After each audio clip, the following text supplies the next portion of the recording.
And we back. Today's video won't have much structure. I'm just kind of ranting. All right. I woke up this morning. I was supposed to record a MyLeague video, and I got like 30 minutes into the recording, and I was like, this just ain't it. So this is a message to Ronnie, to the rest of the 2K team. We are tired of being neglected. I've seen people in the My Team community make videos about this. I like this. I've seen people in the Park community make videos like this. Nobody stepped up for the MyLeague community. And I know we're a smaller community in comparison to those other things, but we matter. We matter, bro. So since I am, I guess technically the most subscribed to MyLeague YouTuber, I thought it was probably the best coming out of my mouth that we are looking for change. And I understand that 2K21 is right around the corner, so the change that I am asking for may not even be realistic for you guys to get going. But we just tired of it, you know? And we understand we're in the bottom of the totem pole. We don't make you money. My team's number one. You got to put out your My Team things because people are dropping hundreds of dollars every single week because you drop some new cards. You're going to put Park before us because you can drop some new clothes in the Park and people going to cop them. That Just Don stuff, 20K for a jacket, sure, somebody will drop that. But the MyLeague community, we don't get deeper into your pockets. We pay $60 for the game, and then we play that, and we play that, and we play that. So you only get $60 on top of our heads when the other guys drop you hundreds and probably thousands of dollars in the other modes. So we understand we're at the bottom of the totem pole, but we are tired. It's been years. The game, the mode has been practically the same. And you know, it hurts my heart, bro, because MyLeague is something I've been playing since I was a kid, bro. And that's the reason why I make these videos. There's still a large community of people that love MyLeague or love the general concept of it. Hey, building a team, winning a championship, ideally it should be great. But if you don't have to be a diehard subscriber to my channel to realize there's so many things that are wrong with the mode. Today's video, I just want to talk about some of the things, man. About a week ago, I made a tweet where I was asking my followers to tweet me what they think the biggest changes of MyLeague should be, and that's we got a lot of replies, bro. Y'all better pick it up. Y'all better pick it up, man, because it's not looking good right now. So the first thing that comes to mind when I'm thinking about MyLeague and how it can improve is the simulation speed, bro. Personally, I have this beastly of a PC, and I have the funds to buy 2K on multiple copies. So I have my Xbox, PlayStation version, but I also have my PC version. And when you have these things in my PC, the sim speed is like that, and I'm lucky enough for that. Majority of people don't have that. They have their PlayStations, they have them Xboxes, and well, it takes up to 7.5 minutes to get rid of one season just simulated. That is absurd, especially when you compare it to what it used to be. I recorded a video where I went back on 2K11. Sim speed was like 2 minutes for the entire season. Why? Because you guys have this thing where like you add small aspects to MyLeague and expect us to be like, oh my god, they added social media? Bro, it has not been one time in my hundreds of videos of playing MyLeague where I looked over into social media.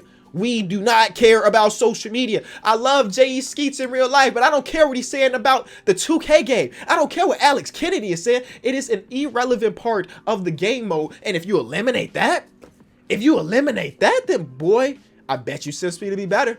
It's so many things that we should be able to turn off. They have like the ticker speed, right? You guys have ticker speed. You put that on slow, and then your simulation speed is a little bit higher. I don't need that. I don't care to see at the bottom of my screen who's leading the league in assists per game. It is irrelevant to me. If I cared about assists per game, I will stop my simulation and go over to statistics and see assists per game.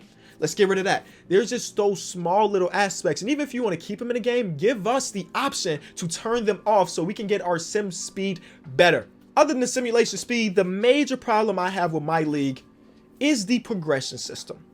I went to count it right now. There are 14 players in the NBA that are 90 plus overall, according to you guys. Cool. I'm okay with that number. Sure, there's a couple players. There's Bradley Beal, 89. Come on, get him up to a 90.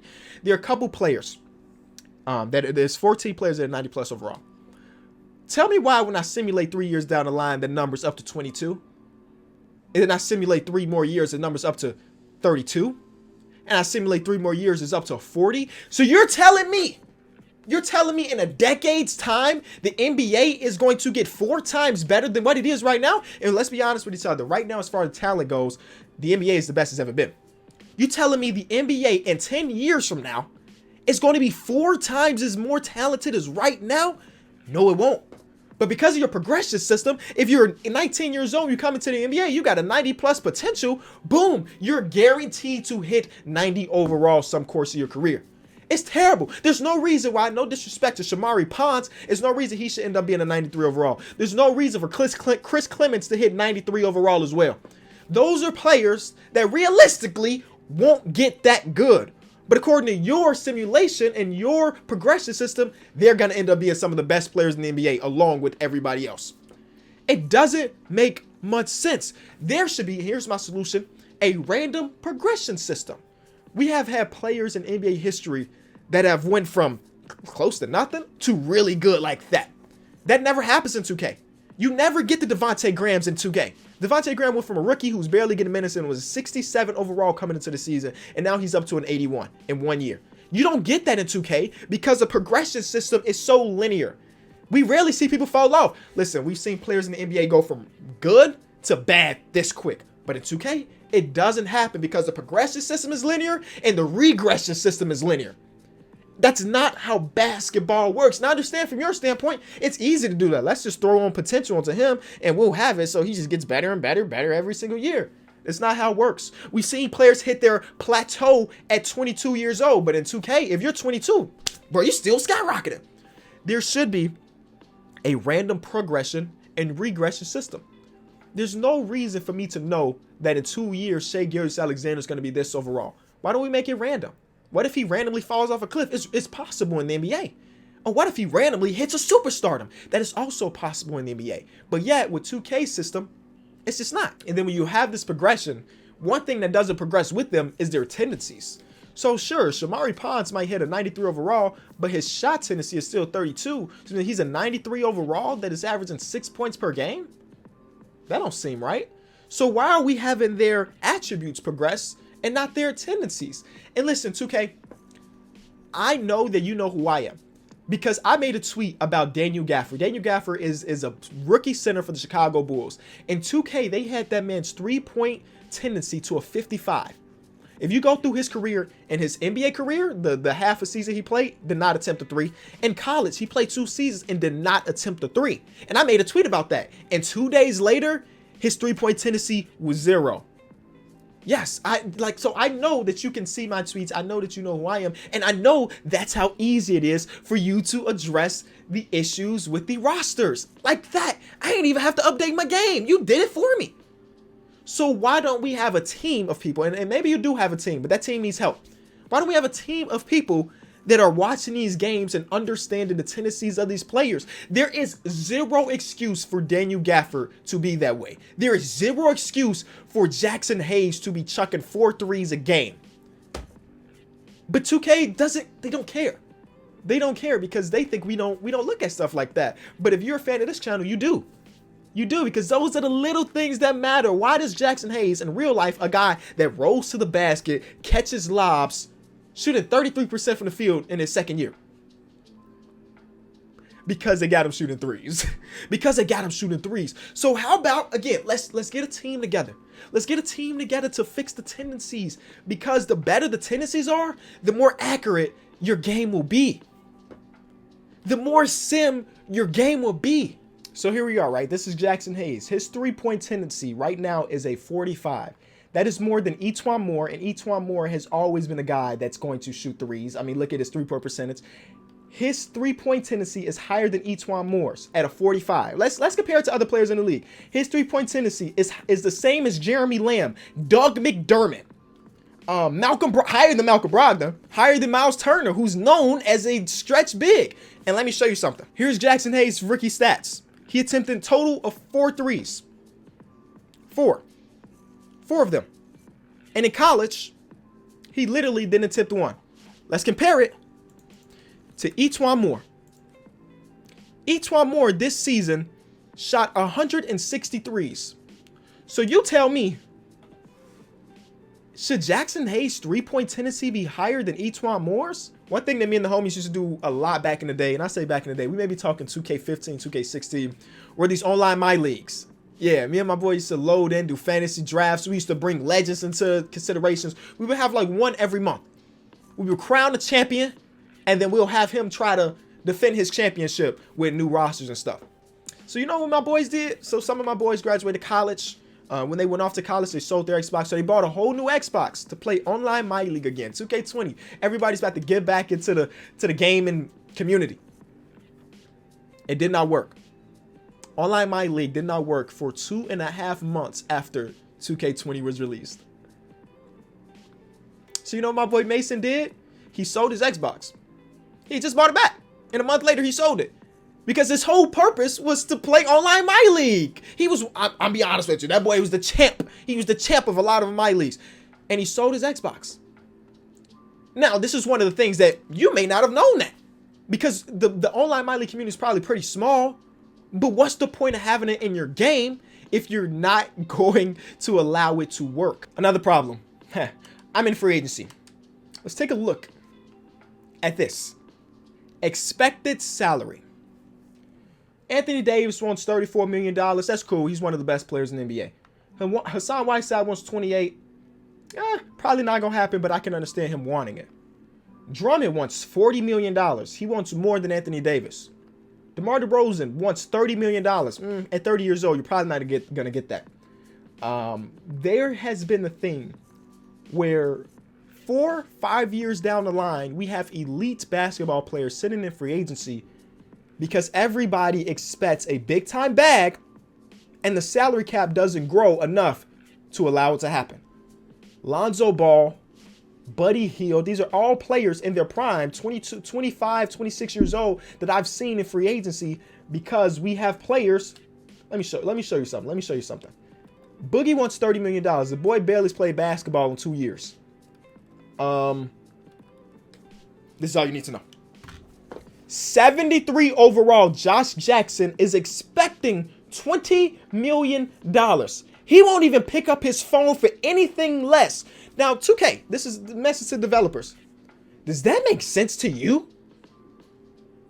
He's 23. He's been in the G League. I mean, listen, I think he's about to have resurgence to his career, but he ain't $20 million good.